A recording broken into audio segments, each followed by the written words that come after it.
Hey everyone, and welcome back to my channel. It's Sarah, aka Reality Squad, and today we are going to talk about Deavan and Jihoon, the breakdown of their relationship, what we saw in the season finale of The Other Way season 2, and really what we didn't see, what we hoped to see, what I hoped to see, as there are all these serious allegations of, I heard another blogger describe it as mistreatment so as to not piss off any demonetization. So we'll refer to it as mistreatment as well. So today, if you've been following my channel for a while, I'm going to be repeating some things that I talked about in my previous vlogs about Deavan, kind of discussing the inconsistencies in her story.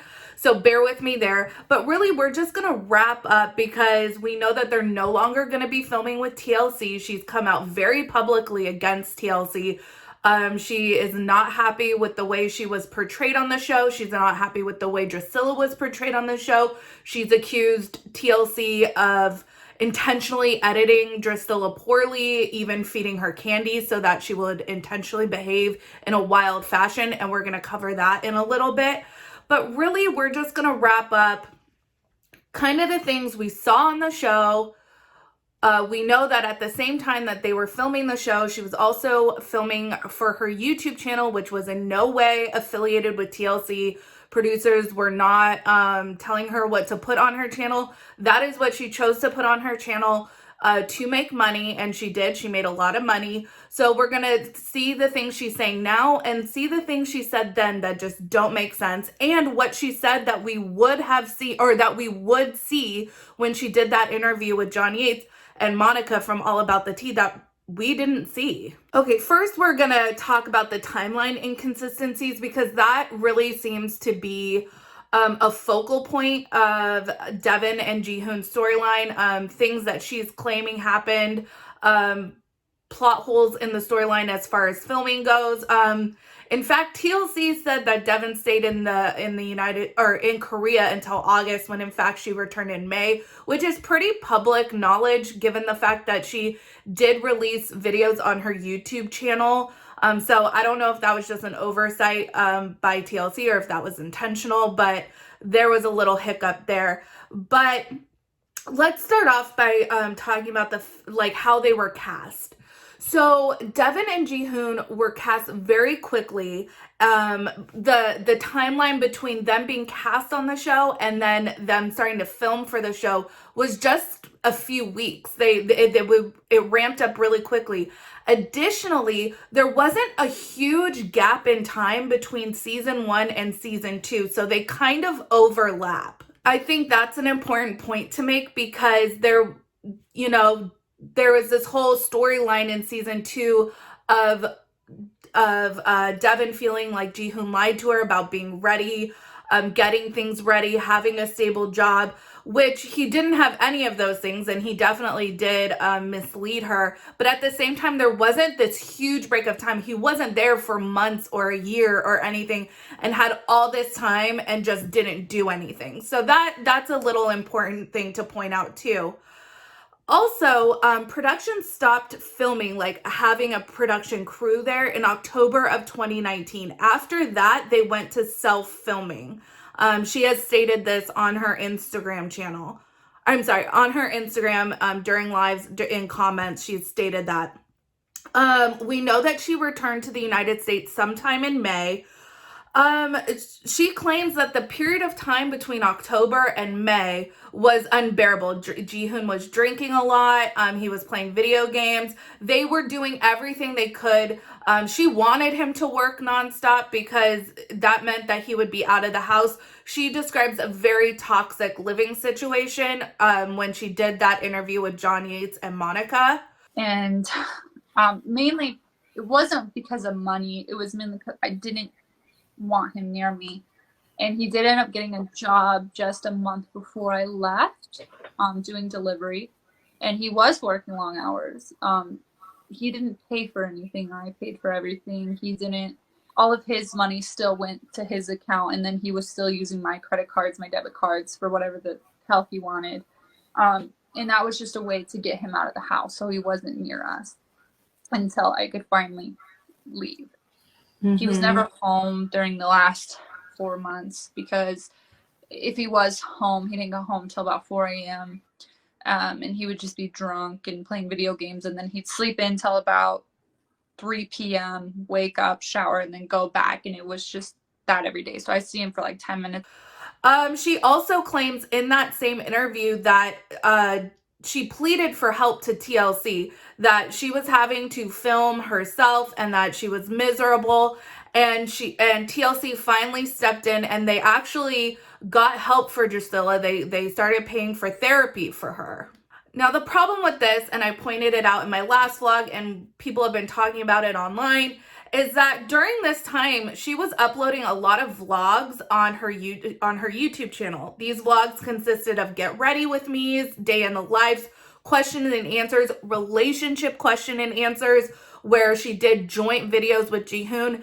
And while one could surmise that obviously we don't know everything that goes on behind closed doors, and obviously you're going to put your best foot forward, especially on the internet, it really, what we saw in no way reflects the claims that she was making in the John Yates interview. It just, they're completely night and day. And again, she can't claim, when it comes to her YouTube channel, she cannot claim that it was TLC or poor editing, because she produced and put up all that content on her own. Additionally, Alicia had posted a photo on June 5th of Jihoon and Drusilla FaceTiming each other. Really, everything that we've seen as far as filming on her YouTube channel and on posts online prior to her coming out with this new relationship. So before that, Jihoon was a loving father. He was a good father figure for Drusilla. There was no indication of abuse. Then they start accusing him of vile things. And that's extremely vague, left a lot of people wondering what the heck that she was talking about. And Yates actually, I think it was in September, confirmed in an Instagram thread, a comment thread, that it was Jihoon had abused Drusilla. And then everything came out with the hair pulling and whatnot. So we're going to talk about that in a little bit as well. Let's talk about Deavan returning to the United States, because we see on the show that it seems that there was tension in the marriage. You know, one can only assume that in a small apartment during quarantine, during a tougher lockdown than we experienced in the United States. And I had said in a previous vlog, when we went into like the strictest lockdown in Los Angeles was in March of 2020. I was living in a 700 square foot apartment with a dog, a cat, my daughter, my husband. We had no space. We were on top of each other. My husband was furloughed from work. It was a major bummer. That really does test your cohesiveness as a family.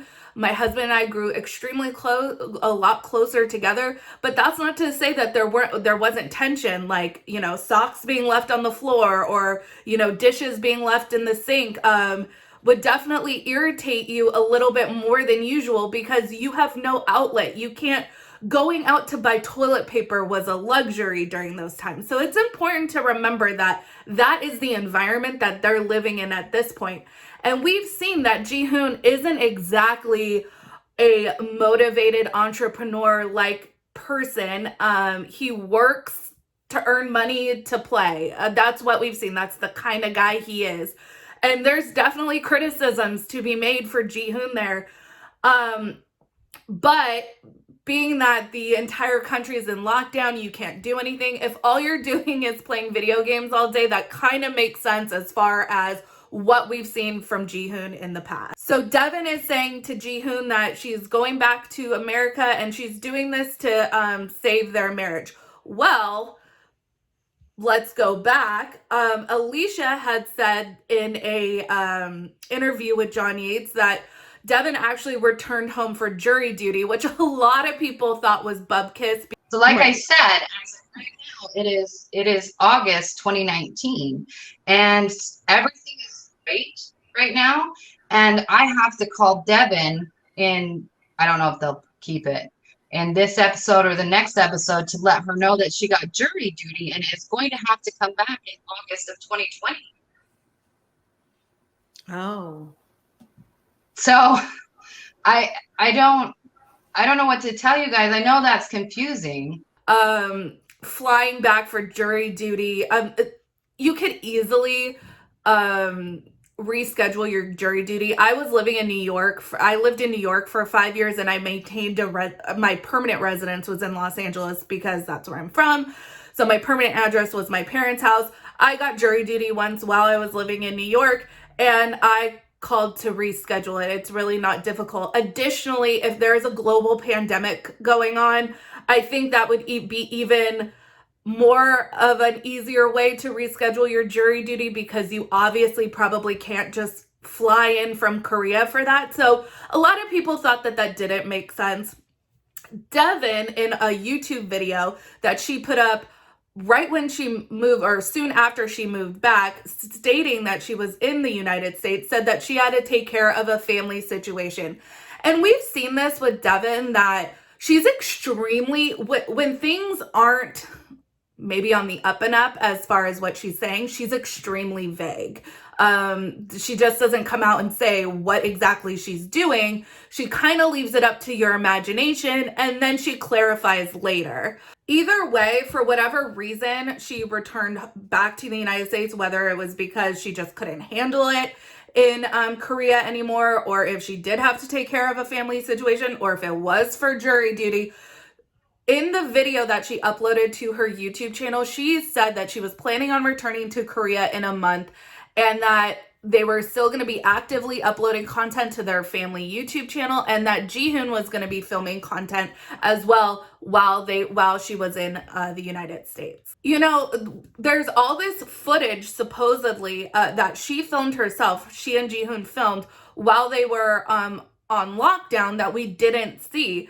And I kind of am wondering what happened to that. She did reference it during the interview she gave with John Yates, saying that she was actually she didn't want TLC to show that footage. The night before I sent the videos, and people are going to see the video I sent on the upcoming season, which is also hurts me that they're going to put that on TV of me in my lowest state asking for help, and that's really heart-wrenching.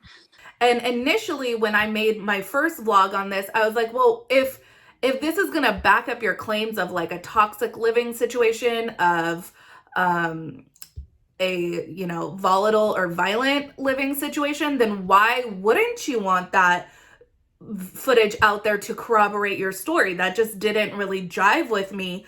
But we didn't see really anything of them really in lockdown. We saw like a clip in the beginning of her in a mask, and then we saw the wedding, and then she's talking to Jihoon about going back to the United States. So I honestly wonder what happened to all that footage. And part of me thinks that TLC scrapped it because of this total breakdown of their relationship online. She obviously cut ties with them. They were either uninvited or decided not to go to the tell-all. We really don't know what to believe there. But in any rate, they're no longer affiliated with TLC. So maybe since the storyline wasn't going to continue, they just decided to end it at that. That's kind of where I'm leaning as to probably what TLC felt about all that footage. Okay, so after she publicly broke up with Jihoon, she has a new boyfriend. She starts with these claims of mistreatment of Drusilla by Jihoon. Specifically, there is an incident in question that both sides, Jihoon and Deavan, have agreed happened, where Jihoon tugged on Drusilla's hair. Now, Jihoon says that this incident happened at school, where he was talked to by her teachers because she was doing this to other children. So he kind of demonstrated, like, you don't like your hair being pulled, so don't pull other kids' hair. The way Deavan paints the story is that Jihoon actually ripped out a huge chunk of her hair. She said it was like inches wide, and that there was proof. Now, this proof was in the form of photos that then started circulating to other bloggers, but specific bloggers that she knew would definitely spin this in a positive light for her. Monica from All About the Tea actually posted these pictures on her Instagram page. And you know, I had been saying in my vlogs that I had been doing about her, about Deavan, that all I want is corroborating evidence. All I want is to believe Deavan and to you know, support Drusilla in recovering and getting help. But when you make claims like that, you have to provide some proof. You know, when your word has not always been accurate, you have to provide more than just your word if you want people to believe you. And unfortunately, I can't just sign on to her story with no evidence. That's just me. But anyways, that we can have another conversation about that.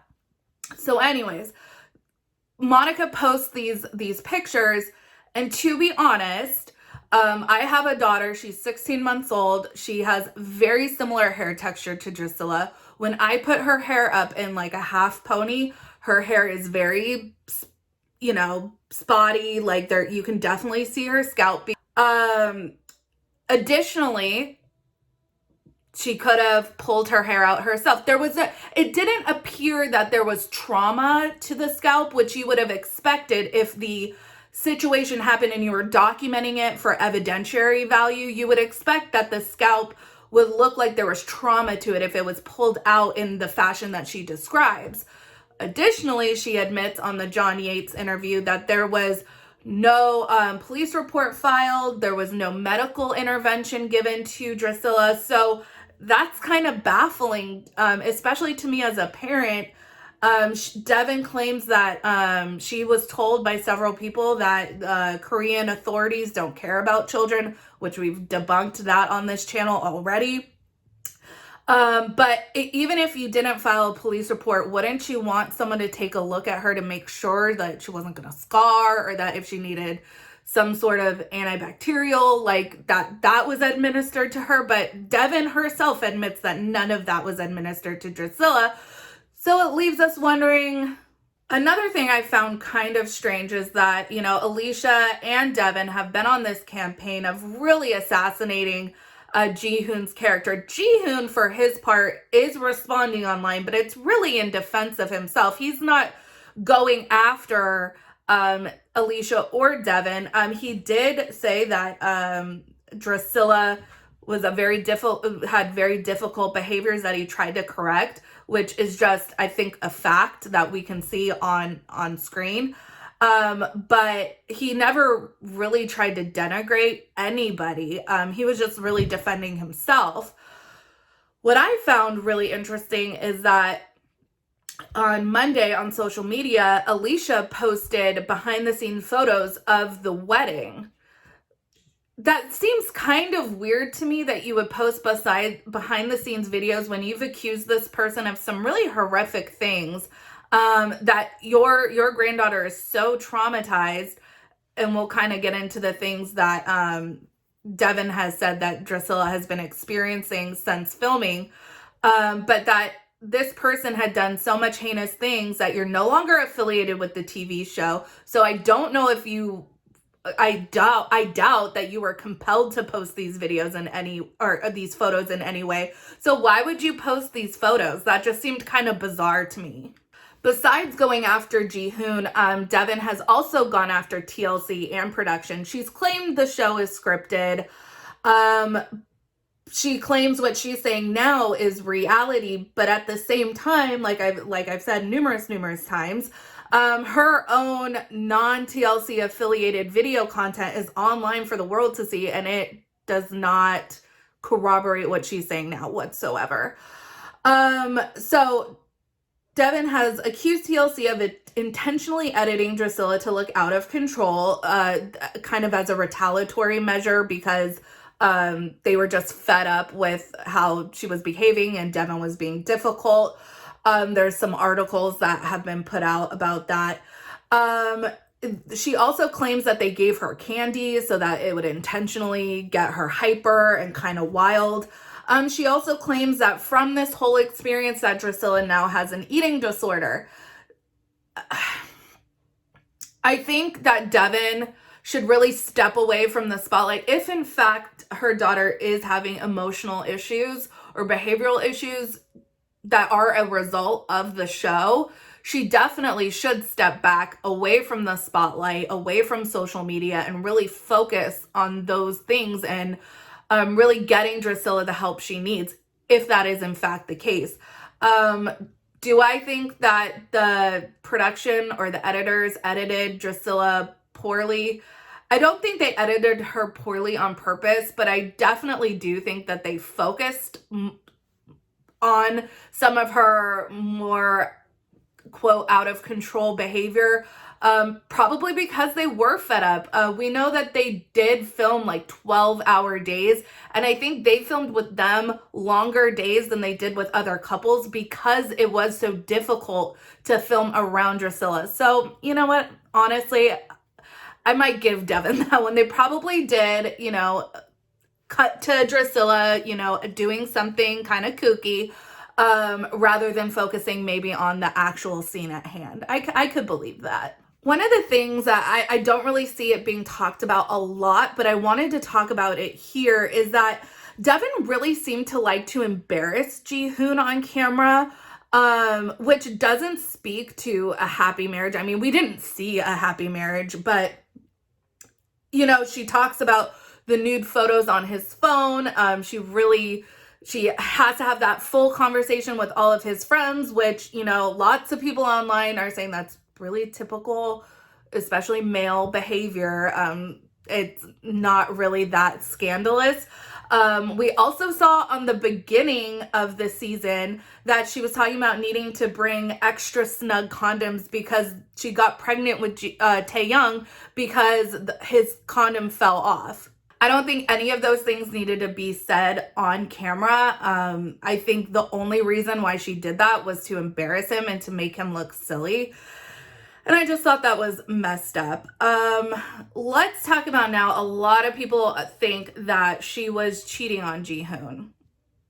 And honestly, I haven't done enough research into the timeline of her relationship with Christopher or Topher, whatever he goes by, to really give like any kind of factual information there, but I can give you my thoughts. So she has claimed on social media that her and her current boyfriend have been together longer than people think. And apparently they met on a plane ride to Korea. This is just my speculation. My speculation is that she probably maintained a friendship with this person. Probably the marriage was breaking apart. It didn't really seem to be ever super stable to begin with. They started filming the show almost immediately after getting together. Deavan was very newly pregnant when they were cast, and when they were filming the show, she was like 6 or 7 months pregnant when they started filming. So it was very, very quickly. So what we see of their relationship online or on TV was their entire relationship. So that's something to keep into consideration. It doesn't seem like there was ever this honeymoon phase for them. So she claims that her and her current boyfriend have been together for longer than people think. What I personally think is that she maintained a friendship with this person. I don't think she necessarily cheated on him right away. I think when she returned to Korea, and things kind of started really getting bad during quarantine, she probably reached out to him and started talking to him more. And I think when she left Korea to go to the United States, I don't know if she truly ever intended on returning. I think that she got together with this guy soon after. We know that Jihoon says that he found out about their relationship on social media. So it doesn't seem like they were super sensitive to him about this. So that's just my personal take. I have nothing to back that up, but I will be looking for information to corroborate my story. But that is just my personal take on it. You guys can let me know in the comments what you guys think. When did her relationship really take off with Topher? Do you think that it, like I said, that they were communicating while she was in Korea, while she was with Jihoon? Or do you think that she did wait till she got back to the United States to start a relationship with him? Let me know what you guys think. So I'm just going to give you guys my thoughts on the whole situation, my thoughts on Deavan, and kind of just wrapping up her storyline for the franchise. Personally, I think Deavan has a history of embellishing the truth. I think she will say things that are intentionally vague. I think she puts things out that are vague, sees what the reaction is, and then she comes up with the information, or puts out the information to corroborate her story, whether or not that's factual. You know, there really stuff that she says that started off as vague, she'll put out corroborating information. It just doesn't really make a whole lot of sense. Personally, I was really hoping for corroborating footage on the show to support her version of events. I was hoping to see, I don't want to see a toxic living situation, but if that were to support what she was saying, I would have hoped that we would have seen that. You know, we did with Paul and Karini, we saw some pretty dark shit. So I don't think TLC is above showing stuff like that. So if there was footage to corroborate her story, I would have thought that we probably would have saw it. I was hoping we would have saw it, but we really didn't. She claims there are court proceedings happening in the US, but it's really unclear what those are for. As I've talked in previous vlogs, it would seem odd to prosecute a criminal case in another country. It just doesn't happen.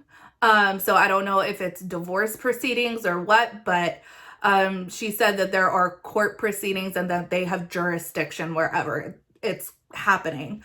She does claim that she has evidence, audio evidence, video evidence, photo evidence, that will back up her claims, but that she can't share at this time because of those legal proceedings. So holding out hope. I'm holding out hope that she is not lying just to assassinate Jihoon's character and to make herself look good, because that is truly horrific, and it makes it harder for people that actually are victims of these kind of situations to get help, because when people lie, it just makes it harder to believe other people, and that's awful. So I would really hope that she wouldn't do something like that, but I just haven't seen any indication to substantiate her version of events at this point.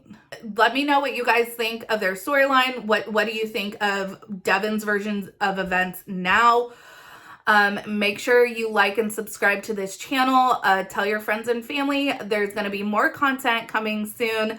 Hope you guys have a wonderful week as we're preparing for the holiday season. Make sure you're staying safe, wear your mask, sanitize, and just have a good one. I'll see you in the next video, you guys. Bye-bye.